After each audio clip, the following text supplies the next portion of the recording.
Hello guys, welcome to my YouTube channel shock blogs. మన ఈరోజు 2 days boot camp innovation design and entrepreneurship IDE boot camp for teacher and students of PMC school క్యాంప్లో ఉన్నాము.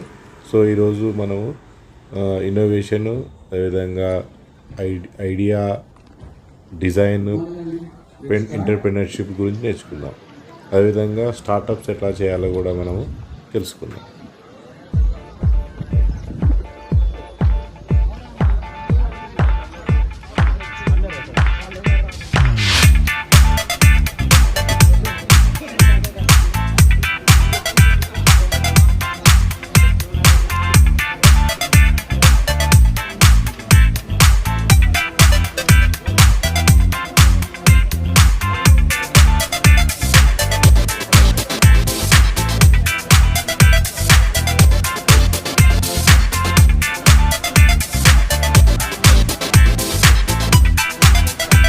ఈరోజు innovation design and entrepreneurship ID boot camp for teachers and students of PMC schools.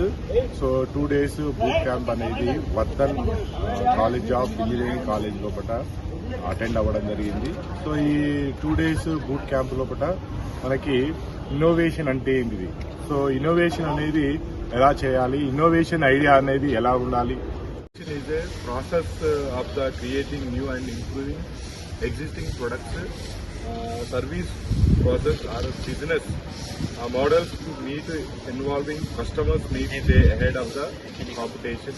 So innovation అనేది మనకి creative ఉండాలి, అదేవిధంగా risk taking ఉండాలి, అదే collaboration ఉండాలి, అదేవిధంగా ఇంటిగ్రేషన్ ఉండాలి, కంటిన్యూటీ ప్రాసెస్ అనేది ఉండాలి.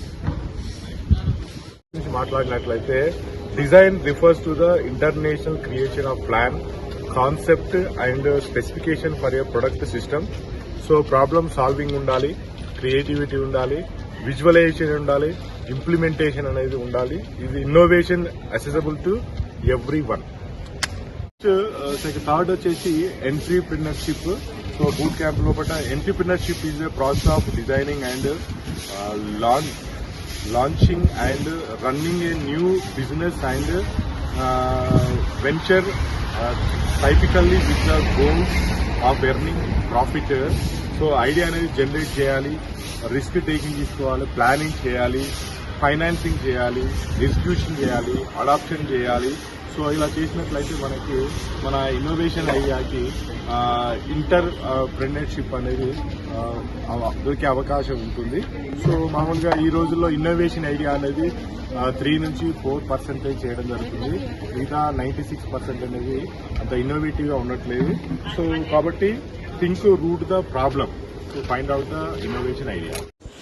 ఇప్పటి వరకు మనము ఇన్నోవేషన్, డిజైన్ మరియు ఎంటర్‌ప్రెన్యూర్‌షిప్ గురించి తెలుసుకున్నాం. ఇప్పుడు స్టూడెంట్ స్టార్టప్ గురించి మనము ఇప్పుడు రోడ్ మ్యాప్ అనేది చూద్దాం.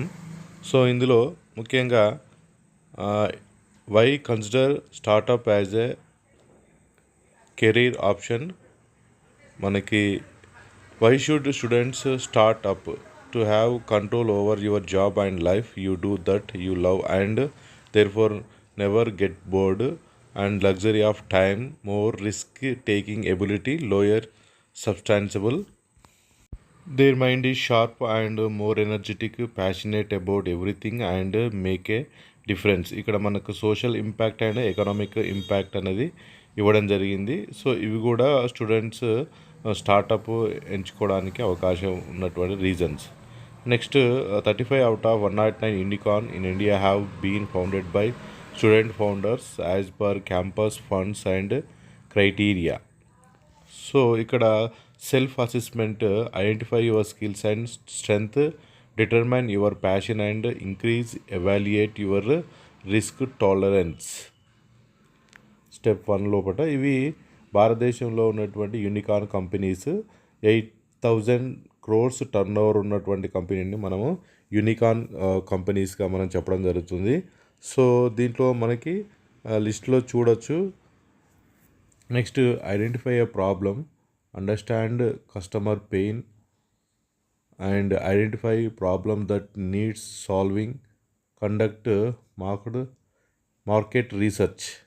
సో దీనివల్ల మనం ప్రాబ్లమ్ని ఐడెంటిఫై చేయాల్సి ఉంటుంది. And develop a solution, brainstorm potential solution, iterate and refine your solution, prototype and validate your ideas. So మనకి థింక్ చేసి దానికి ప్రోటోటైప్ అనేది తయారు కావాల్సి ఉంటుంది. Next secure funding, explore different funding options, pitch your idea to investor, negotiate and finalise funding ideas. So మనకి వచ్చినటువంటి ప్రాబ్లంకి సొల్యూషన్కి తగినటువంటి ఫండింగ్స్ అనేవి మనము చూసుకోవాల్సి ఉంటుంది. సో అవి ప్రభుత్వ సంస్థలైనా కానీ ప్రైవేట్ సంస్థలైనా ఫండి. Next build a team, identify key team members, create a strong company culture, recruit and onboard new hires. So team అనేది మనము బిల్డ్ చేసుకోవాలి. ఫైండ్ అవుట్ చేసిన ప్రాబ్లంకి సొల్యూషన్ అనేది types of investors, venture capitalist, Angel investor, cooperative investor, family and friends investors. కానీ private సంస్థలను funding అనేది మనం తీసుకోవచ్చు. నెక్స్ట్ తర్వాత launch and iterate and improve based on feedback, launch your product A service, gather and feedback. So మనం service అని launch చేసి users నుంచి ఫీడ్బ్యాక్స్ అనేది తీసుకోవాల్సి ఉంటుంది. Scale and grow, develop a scalable business model, optimise operation for growth, expand your customer base. మనకి customer బేస్ని అనేది expand చేసుకోవాల్సి ఉంటుంది. Top reasons for startup fail, run out of cost main ఉంది. అదేవిధంగా నో మార్కెట్ నీడ్ సెకండ్ ప్లేస్లో ఉంది. Got out completed third ప్లేస్లో ఉంది. Flawed business in model fourth place. Regulatory irregular challenges fifth place. Pricing and cost issues, not the right team, product mistimed, poor conduct, product disharmony among team, pivot gone bad, burn out lacked passion. స్టార్టప్స్కి అవకాశం ఉన్న sector చూసినట్లయితే service oriented first ర్యాంక్లో ఉంది. Customer products and branch second ర్యాంక్లో ఉంది. Education tech third ప్లేస్లో ఉంది. Health care, health tech, med tech, life science అనేది ఫోర్త్ ప్లేస్లో ఉంది. కన్జ్యూమర్ ఇంటర్నెట్, కన్జ్యూమర్ టెక్ అనేది ఫిఫ్త్ ప్లేస్లో ఉంది.